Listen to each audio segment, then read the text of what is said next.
What's up, everyone? Welcome once again to the channel. It's your boy Luis Portelles, and today, as you can see, we are going to be talking about another controversy when it comes to Miss Grand International. But this time around, there's a little bit of a twist because Miss Grand is not the one initiating, but rather is our reigning Miss Cosmo 2024, Tata Juliastrid. I know. Actually, I was preparing a recap for like the week in pageantry. I have like this new series going on my Instagram where I blend some of the news and the events happening in the pageant world with some humor and some meme culture. And I was working on that. And then suddenly I log in on my Instagram to make my post. And I saw this statement coming from Julia. So I thought, okay, there's no way that I can make this post without actually acknowledging what is going on. So I went back, I reworked it. But today I wanted to really sit down, read the statement with you guys, and get into what it means in my opinion, because this is the very first time since I can remember that an international title holder has called out Nawat publicly for his antics and the way that he is handling the entire situation with the, whatever you want to call it, dethronement or the rejection of the Miss Grand International crown by Rachel Gupta. So let's get right into it because I really want to be able to read this statement with you guys, and hopefully we can analyze and see what it means. Okay, so on her Instagram page, this is what Tata had to say. You can support whoever you want, but if you're still clapping when someone in power publicly humiliates a woman, then we have a bigger problem. This is not the example we should set for young girls watching. We deserve better. We demand better.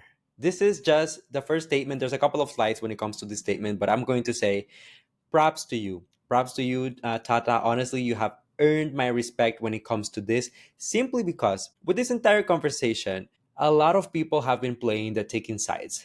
I'm on Rachel's team. Oh, I'm on Nawat's team. I believe him. I don't believe her. This proves are this and that. And at the end of the day, I think that you can be on anyone's team and still understand, still acknowledge that there's a way to do things. There's a way to call out people on their wrong behavior without necessarily getting nasty about it. Like Nawat clearly crossed a line when he was publicly body shaming Rachel, when he was commenting about the armpit smell, when he was talking about, so many different things that go back to like racial stereotypes and simply put racism. So there's no way to justify it, to conceal it. I'm happy to see Tata taking this statement, but let's keep watching because there's a couple more slides that I would like to talk to you guys about. So I kept quiet because I didn't want to look like I was jumping into drama that wasn't mine. At first it seemed personal. I wasn't there, I didn't know the full story, and I didn't think it was my place to speak. I'm sure that many of us felt the same way. Even when I first made my initial video about the Nawad and Rachel Gupta situation, this is even before Rachel posted her video, and I made a recap, basically like telling you guys what's going on. And a lot of people were telling me, don't jump to conclusions and like taking sides and this and that. And I also kind of felt that way in the beginning. I wondered, am I rushing things too much by like making a whole video about this before Rachel publishes her video or Nawad shows his proofs? But at the end of the day, I just felt like I'm just informing people. At that point, I'm not taking like a full on solid position just yet. Let's move on with the statement. But now, with the facts in front of me, I've seen and heard the words for myself. The president of a major international organization, one that claims to advocate for ending violence, went on record to body shame and degrade a woman. He called her delusional, he mocked her body, he made cruel comments about how she smells. This is queen behavior. I just want to give you a crown once again for this because when you think about it, I mean, in all aspects, in all areas of our lives, in all industries, there are conflicts and there are peoples who have a fallout, contracts that are unfulfilled, business partners that decide not to partner again, or simply to stop whatever business relationship they have. And that can be compared to the pageant world and what is currently happening with Rachel and Nawat and Miss Grand International. But there is something to be said when it comes to crossing that line from we had a fallout and I am relinquishing my title or I am dethroning you to then turn it into a personal attack. I understand now what came out with his own proof and he has his own version of the story, although some of those screenshots were proved already to be false. With the whole email situation and when the whole phone number of Kylie Verzosa. And I mean, if you aim to be credible, if you want people to believe you, why would you even joke about this, right? But then taking it a step further, posting screenshots, body shaming Rachel, talking about her boobs, talking about the mother, talking about the sister, getting surgeries, exposing those photos of the family, calling Rachel delusional, calling her, that she smells and stuff like that. There's clearly a line that has been crossed here because we're talking about business and we don't want to be together anymore in business. And I don't want your title anymore, or I'm taking away the title from you. And then now I'm attacking your body, I'm attacking your mind, I'm attacking your family. This is harassment. And under no circumstance, this should be normalized. It's dangerous. It's a super, super dangerous rhetoric. Let's keep moving with the statement. This is no longer about personal issues or whose side you're on. It's about a man in power publicly body shaming a woman. It's about a leader, someone who claims to fight against violence, making degraded and objectifying comments about a woman's body. Period. Simply put, this is exactly how I feel. Initially, when the whole conversation started about Rachel relinquishing her title or Nawat revoking it, whatever side you're on, I don't care. The fandom was divided. Some people felt like, CJ should accept the title. Some people felt like she didn't have to accept it in solidarity with Rachel. Some people were like messaging other runner-ups in order for them to not accept the title, just in case CJ did not accept it herself. So it was a whole ongoing conversation. And here's my 2 cents on that. I already made a whole video about how I feel about CJ taking this title. I think that she should take it. I feel like it's a great opportunity for her. I feel like she has more to gain from this than, you know, what it will represent, like the few couple of months that she will have as a reigning Miss Grand International. She will be able to benefit from that for the rest of her life. It will literally change her life in the Philippines. However, in whatever side you're on, whether it is CJ or any other first runner up or anyone who competed in Miss Grand, you have to understand that if you don't agree with Rachel, if you don't like her for whatever reason, you still have to kind of empathize with her situation, because tell yourself this is an ongoing situation with Nawat and Miss Grand International, the way that they will just talk about women and objectify them, and for the minor inconvenience, they will revoke their titles like it's nothing.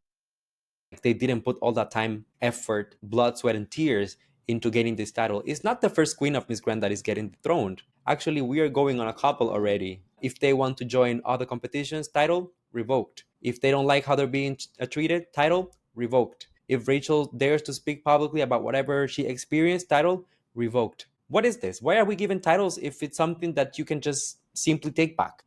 It doesn't make any sense to me. At the end of the day, the most important part when it comes to all of this is that right now what might like you, if you are bringing business to him, if you are giving him good visibility, if you are increasing his numbers, if you are playing by the rules, he will love you, he will like you, he will treat you nicely. The moment that you no longer serve him, or the moment that you dare to speak your truth, this is exactly how he will treat you. And it's not a matter of what Rachel did or how she did it or what she said or this or that. It's a matter of anyone in that situation will get this type of treatment. So right now, he's making fun of Rachel. He's making fun of the armpit. He's making fun of this and that because, the stereotypes and the Indians and this and that, like he's playing into that, which is super dangerous. That's a dangerous rhetoric, especially when you're an executive of an international competition where you're supposed to welcome everyone and like every country must feel like they have an equal chance. It's a very, very dangerous rhetoric. But this could easily be CJ. This could be any other contestant of the batch.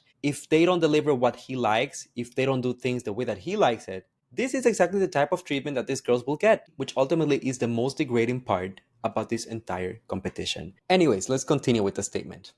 Pageantry is supposed to be about giving women the chance to lead, to grow, to speak up, and to shine. We fought to prove that this industry is about more than beauty. It's about purpose, voice, and strength. But moments like this undo that work. It doesn't matter what side you're on. What matters is that we never stay silent when power is abused and women are disrespected. This goes out to all of the pageant fans out there. Again, it's not about picking a side. It's not about believing everything and like not even questioning at all what Rachel is saying. You're entitled to pick a side. You're entitled to question. You're entitled to wonder if maybe there's a little bit of something going on in the background. That's okay. But you shouldn't stand up for the harassment, for the bullying, for the abuse, for the disrespect. How do you think like the next representative of India going to Miss Grand will feel knowing that Nawat can easily throw around like, stereotypical jokes about smelly armpits and this and that. What? This is an ongoing thing. Remember when they had the competition in Cambodia and then they had to pull it out, and then Nawat said that he was going back to Thailand because Cambodia is a poor country that couldn't deliver. I mean, how will the Cambodian representative feel in upcoming editions when the owner of the pageant that they're joining has publicly shamed their country or has played into stereotypical concepts and notions that exist about their people in order to make a joke or make themselves look like the righteous person? The very last slide of the statement goes like this: to anyone watching this unfold, especially young girls, know this: you are more than your looks. You deserve respect. You have the right to take up space without being humiliated for it. We all do.